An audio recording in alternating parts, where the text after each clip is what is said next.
If you care about clean data but hate wasted time, listen up. Aseptic technique saves experiments and careers. Here's how to keep things sterile. Working with cells means one tiny contaminant can ruin weeks of work. Aseptic technique keeps your samples and your lab mates safe. First, work in a certified Class 2 biosafety cabinet. Put on gloves.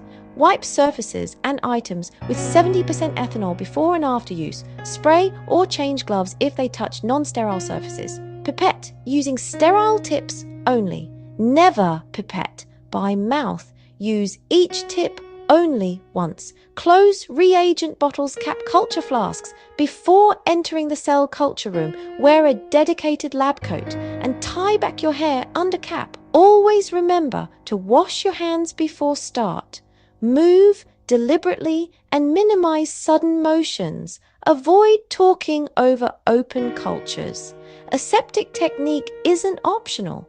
It's the difference between success and wasted weeks. Keep it clean, keep it safe.